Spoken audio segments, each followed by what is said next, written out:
คอลัมน์วัฒนธรรมและการท่องเที่ยวซึ่งวันนี้จะพาท่านผู้ชมมาติดตามกันที่ฮิตของประเพณีของชนเผ่าฮอซึ่งมีเอกลักษณ์เฉพาะที่ดีงามเป็นของตนเองไปติดตามกันได้ในคอลัมน์วัฒนธรรมและการท่องเที่ยว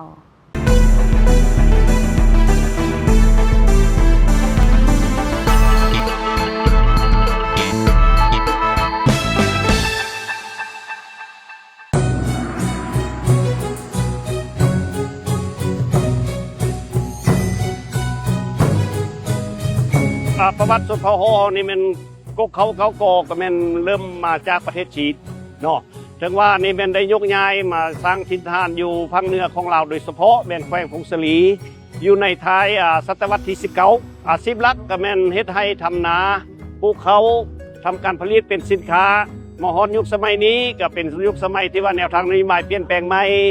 แล้วก็พวกเขาก็เผ่าฮอพวกเขามีความขยันเพียรดูมันเนาะสร้างเศรษฐกิจครอบครัวทำมาค้าขายเฮ็ดทำการผลิตให้เป็นสินค้าส่งออกเนาะคือว่านับถือศาสนาผีเนาะไหว้คุณพ่อคุณแม่เนาะเป็นศาสนาผีและฮิตของประเพณีของเผ่าฮอเฮาถือว่าคล้ายเคียงกับจีนเนาะว่าง่ายๆยกตัวอย่างว่าบุญกินเจียงบุญปีใหม่ของเผ่าฮอเฮานี่มันเป็นปฏิทินในมื้อเดียวกับบุญกุดจีนของจีนเนาะต่างแต่ว่าพวกเขาเลยแม่นอยู่ลาวและเรียนหนังสือลาวเขียนได้แต่หนังสือลาวอ่านได้แต่หนังสือลาวส่วนภาษาจีนนี่เขาฟังได้และเขาปากได้ซื่อๆเพราะว่าเขาเรียนเป็นภาษาลาวเนาะสุดแต่งกายเขานี่ก็อาจจะเพราะว่าคนจีนนี่มันแต่ละโซนมันจะบ่คือกันสุดแต่งกายเขาก็คือที่เขาเห็นมานี้อันนี้สุดเอกลักษณ์ของเผ่าเขาที่ว่าอยู่ถิ่นฐานอยู่อุดมไซเขาอยู่ฟงสลีเขาเลยเป็นแบบสุดนี้ขัดคนเท้าก็จะนุ่งแบบมันสีเข้มๆนิดนึงคำว่าผู้สาวยังวัยนุ่มนี่ก็จะนุ่งแบบคือที่เขาตั้งที่เขาเห็นมานี้อาหารส่วนเผ่าเขานี่ก็ลักๆนี่ก็จะแม่นยกตัวอย่างว่าสินหมูเนาะสินไก่จังสิเนาะแต่ว่าพวกเขานี่จะส่วนลายมันจะเขาจะฆ่าไว้ช่วงระยะกินเจียงบุญปีใหม่และมันจะถึงอยู่ในช่วงฤดูหนาวและเผ่าฮอฮิตของเขาเนี่ยมันจะย่างเป็นเขาเอิ้นว่าสิ้นย่างยาวๆเป็นสิ้นเข็มเนาะแล้วก็จะเป็นมีไส้กรอกเนาะส่วนว่าอาหารที่ประกอบน้ำมันจะมีคือยกตัวอย่างว่ามักตูนอย่างต่างๆนี่พวกเขาจะเก็บไว้เพื่อว่าตัวนี้มันเก็บไว้รายเดือนได้อาหารเป็นหลักของเผ่าฮอ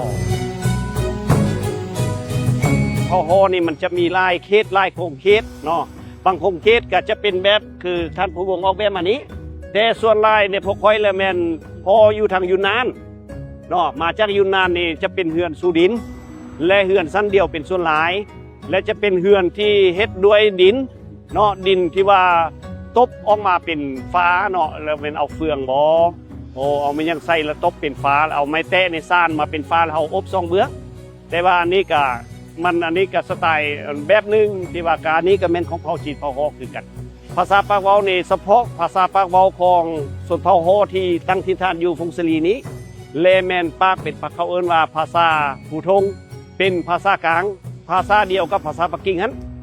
เนาะซื่อฟ้านบ่เฮอสุยบ่นี่ชินาเลียอันนี้มันเป็นภาษากลางเลยเขาเอิ้นว่าภาษาผู้ทงว่าภาษาจีนเอิ้นผู้ทงว่า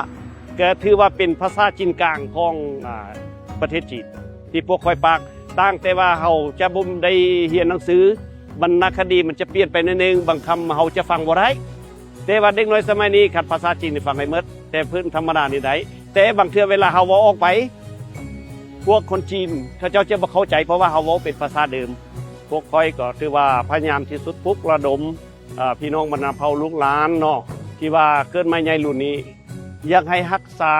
ฮิตของประเพณีอันดีงามของเผ่าฮอเฮาจังซั่นในเมื่อเฮาเว้าปานแล้วแต่ว่าเฮาเป็นผู้อาวุโสเฮาต้องเป็นตัวแบบให้กับเจ้าเฮาต้องนำพาให้กับเจ้าเฮ็ดเฮาต้องนุ่งถือให้กับเจ้าเบิ่ง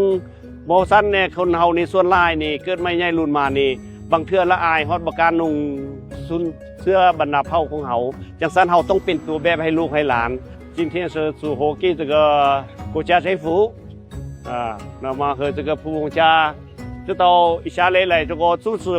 给我们来参加知道永镇参加这个民俗会สุโขทัย政府国家政府这些给他身体健康身体快乐万事如意สุโขทัย人民请过个个的给他身体健康万事如意谢谢